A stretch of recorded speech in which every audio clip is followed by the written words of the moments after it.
Hey, Charlynda, welcome to the show. How you doing? Hey, Jordan. I'm glad to be here. Yeah, I want to hop right in. I've watched some of the videos, some of the content you've put out there. You talk about being unapologetically flawed, and I think there's power in that. Can you walk me through, yeah, what that means to you and why you feel like it's important to, to put that out?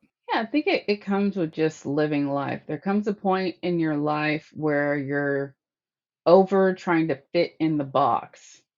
And many people probably don't even realize how much they are trying to fit in society's box or be beholden to someone else's standards, validation. And there just comes a point where it's like, I'm over that. I know that I'm flawed. I know I have things I need to work on. There are things that I'm never going to perfect, and that's okay. It's just going to be flawed, and you're going to have to be okay with the complexity and the brokenness and everything that goes with it. I'm not seeking acceptance. I like that. I like this idea of being imperfectly perfect and accepting all of those parts of us, the parts we love, the parts we're working on, and maybe the parts that we don't even notice or we feel insecure about. One of the things I heard Ryan Holiday, this author, speak about whenever he finds himself comparing himself to another author or to another business person, he always goes, okay, would I change lives with them completely, or am I just jealous of this one part? Am I just jealous of their writing skills? And every time he goes through that exercise, he realizes, "Oh, I would never trade completely, right? I like all that I am." So, yeah, I think there's something powerful in that, and I'm glad that you're putting that message out there because I think a lot of us entrepreneurs, we all wanna try to act perfect online or we feel the pressure to be perfect, and it's just not real. It's a carefully curated highlight reel. And carefully curated means that's what they want you to see. Nobody's going to pop on here with a screaming toddler. No one's gonna, wants to put that. They're putting like when their child was an angel and takes the picture, not like the 45 takes of them crying before they actually took a good photo. So, yeah.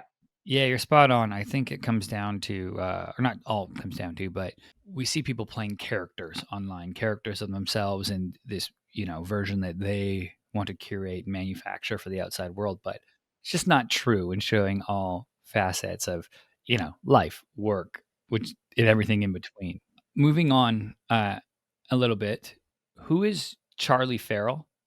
And talk to me about his role in your life. Yes. Well, Charlie Ferrell was I would say, my father figure growing up, even though biologically he is my grandfather.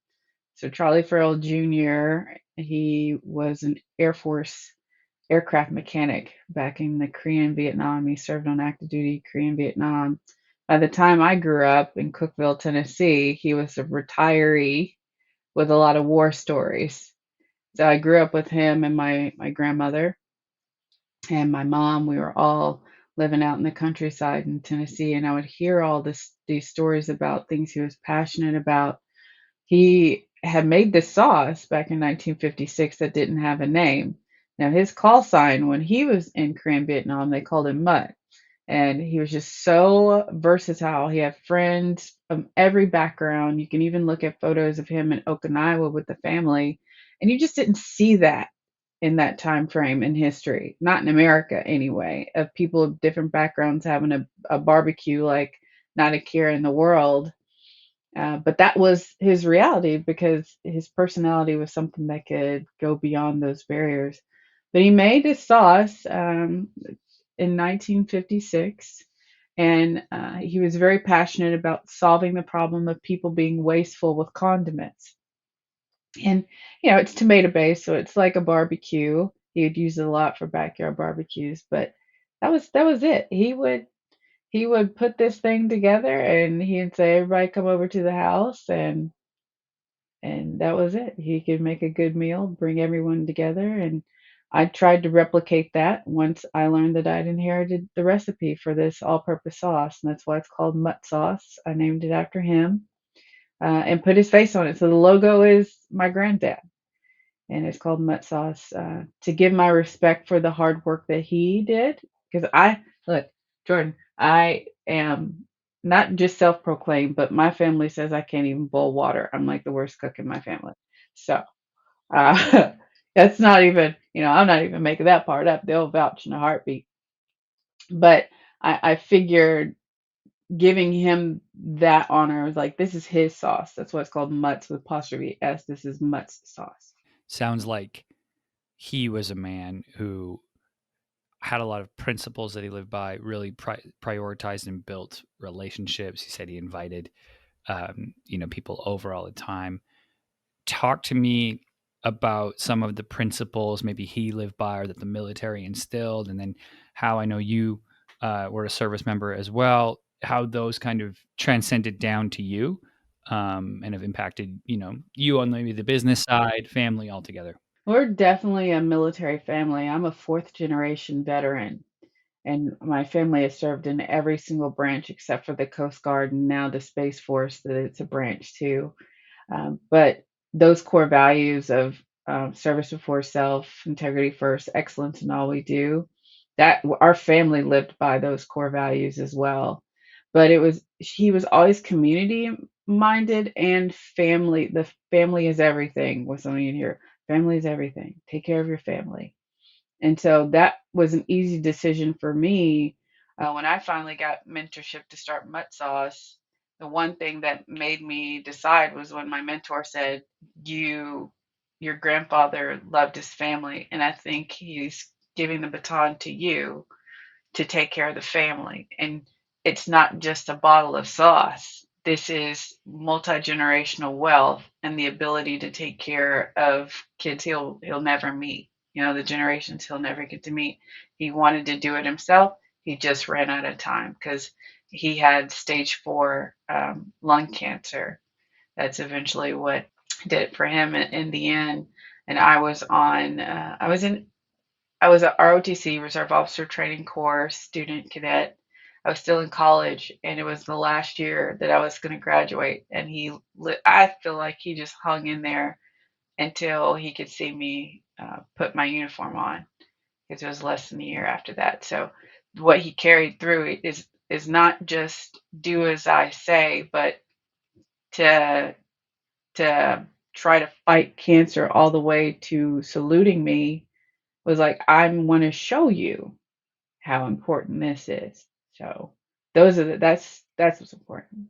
It's interesting where some people may hear the story of being handed, the recipe and view that as a burden, where I think, and it sounds like you have seen it and used it as both seen it as a gift and used it as fuel, and been something to kickstart building this, like you said, this business now for the family that's a representation of multiple generations and for generations to come.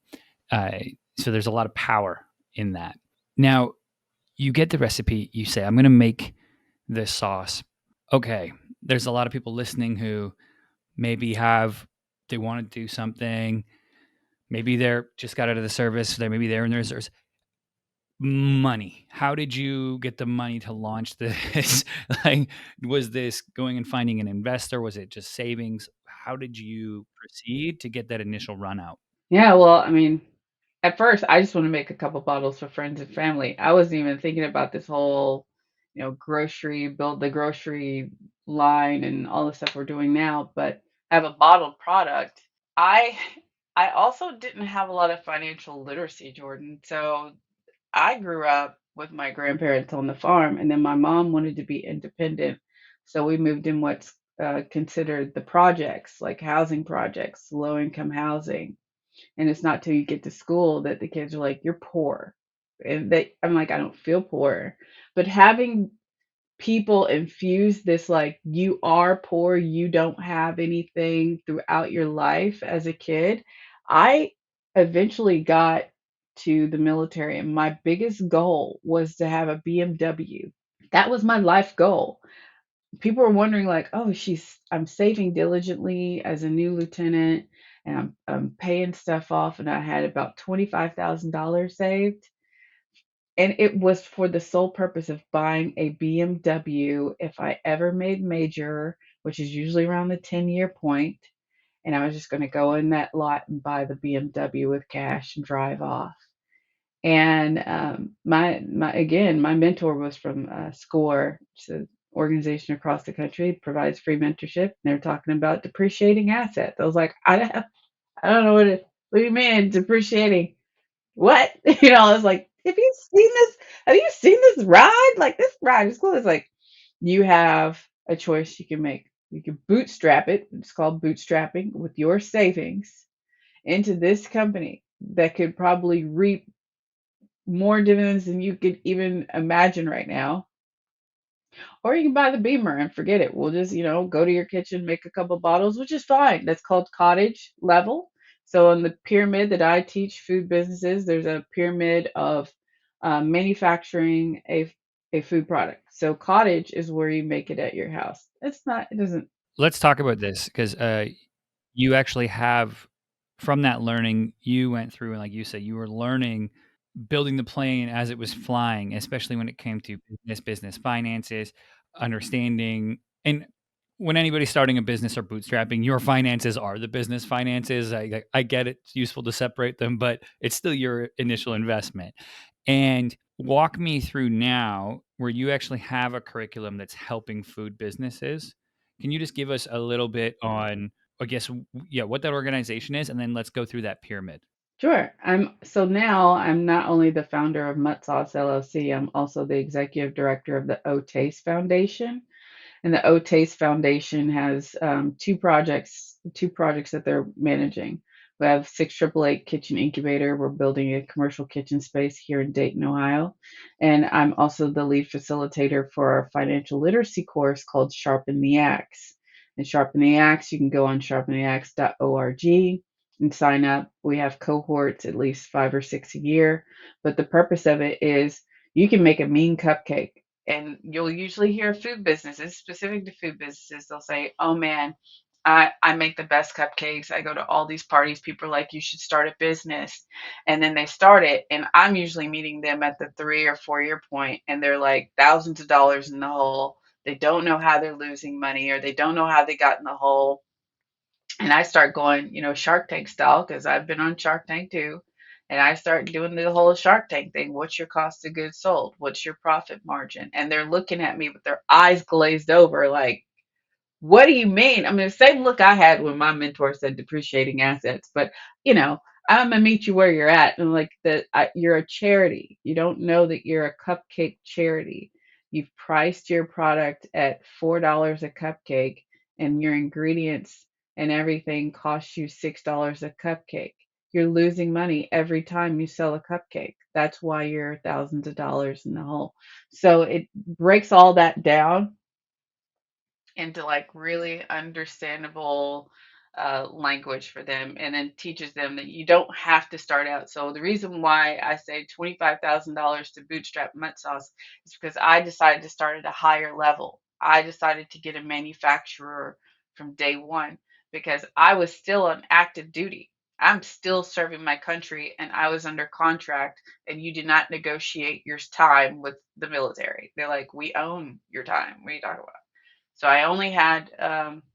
I was able to still sell the product because someone else was making it.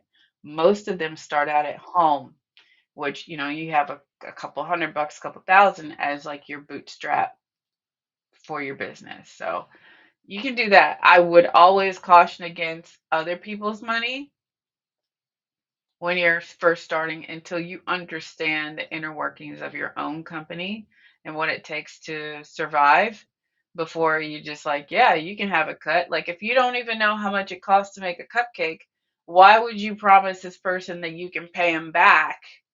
How do you even promise them I can pay you back? Yeah, it's interesting. What I and I was guilty of this when I started my business too, but I call it like playing business versus doing business. And I was guilty of playing business for years, having business partners where we're all just friends, but not really differentiated our skills or offerings. Like looking at exactly what you're saying. Should we be taking external capital, how does that strategically help us get to our goal that we want to achieve? Or are we just raising money because we think that's what you're supposed to do, or we don't have a model flushed out, we haven't tested the product, we don't, all of those things to go, is this even ready for prime time, or should I do some more farmers markets and see if people actually want this? You go, you start to build mutts, you're doing events, and then COVID comes and shuts us all down. But you had to pivot. So talk me through that time, and you also had you had just given birth. So walk me through, now looking back a few years, what that time was like for you, and some of the pivots that you undertook. Absolutely. So, and COVID was very difficult. I think that was, there's several rock bottom moments on an entrepreneur's journey. For me, that was a big one because I I felt like I was doing so well. There were a lot of great things that were coming up in 2020. I was honored to be a part of Damon John's book Power Shift. So he had highlighted people in his book that was coming out in March 2020, and you see names like Billie Jean King and Chris Jenner and Mark Cuban and Charlynda Scales. And I'm blown away. I'm like, how the heck did I make this list? Imposter syndrome a little bit, but I was excited because there was, all this great stuff that was going to occur. And I had in my head, even though I knew I was pregnant and I'm due in March 2020, I was going to take 6 weeks rest and get back at it and travel with him. What I wasn't expecting was that my business model would be wrong. So many people had told me over the years, to include Gary Vaynerchuk. He told me at an event, your business model is backwards, because I was reliant on grocery stores. Grocery stores don't have to pay you up front. Grocery stores order whenever they want. You don't really have control over this process, as opposed to e-commerce, which is now the preferred method of selling anything, where you can control the messaging to your customers, the frequency, and the how many different flavors you can offer your customers. You can give them merchandise if you want. So he's like, you lack so much control in your business when you are doing it the way you're doing. And so he's like, if you just set up muddsauce.com, get that thing rolling like now. That was like 2018. Did I listen? No. As we say in the South, a hard head makes a soft behind. It's going to hurt. So I was sitting there with my newborn in the hospital, had not looked at TV, had my phone on at all. I was just in the moment. When I turned that thing back on, turned the TV on, they're talking about coronavirus. I was like, I don't know what that is. The nurses come in. There's this thing called coronavirus. I'm like, does my baby have it? No. Okay. I don't know what this is. And then my phone had cancellations of every single event that I had booked for the entire year for Mutt Sauce, no refunds. So I'm staring down the barrel of zero revenue, zero chance of making money, and no refunds from the stuff I had invested in for events that year. I didn't have anything on muttsauce.com because I didn't listen. So I had what everybody sees now with Mutt Sauce. Like, I was at home calling friends who had e-commerce accounts, going on YouTube. I was just, you had to put the mindset of a startup. You have to think, I'm starting over. What did I do? Invoke the grind and get it done. You can't be complacent or you're going to get left behind. So that's what happened between March and May of 2020, was flipping from grocery to 90% e-com. It's wild, and it's yeah, that will get you in gear real quick. They're like, oh, you can, your deposit's good for the event next year. We'll hold it for Right. next year, and you're just like, but I need that money back I need right now, please. now. Yeah, and then waiting on POs from grocery stores. Exactly, it's Yeah. stressful. Now, all of that, right? You've got, walk me through this. I love this headline, and rock bottom has a trampoline. So your book, Yeah. uh, walk me through one, I guess, the what compelled you to write the book. the process of writing it, and then we'll get into where people can pick it up. Yeah, well, who this book is for any aspiring entrepreneur, any entrepreneur who's been in the thick of it and you're on the roller coaster, as we say, or if you're someone who's an established entrepreneur and there are things that happen like COVID that you're like all of a sudden you're having to pivot when you thought everything was set in place. It is like choose your own adventure. I think that some parts of it will be more relevant now than others. So when I broke down Rock Bottom Has a Trampoline, it came from a speech that I gave at the Military Influencer Conference in 20, I think it was 2019. And I said, if you believe in something bigger than yourself, rock bottom has a trampoline. And what I was talking about was a chapter of my life that I had not said out loud, which was my divorce. And a lot of people were like, "You were married?" I'm like, "I was, yeah, yeah." Um, but I abruptly left my marriage, and this was the week after I had won. It's called Bob Evans Heroes to CEOs contest, and they assigned a celebrity mentor, which was Damon John. So on the surface, like the highlight reel, everything was perfect. It could not have been a higher point for me as an entrepreneur. But what they didn't know was the very next week became the lowest point in my life where I had nowhere to live. I had left my marital home. I found an apartment in the middle of DC. I had to get a job to continue to pay the rent. The rent was $2,000. It was a one bedroom apartment. I didn't have any furniture. So I'm just paying for the space.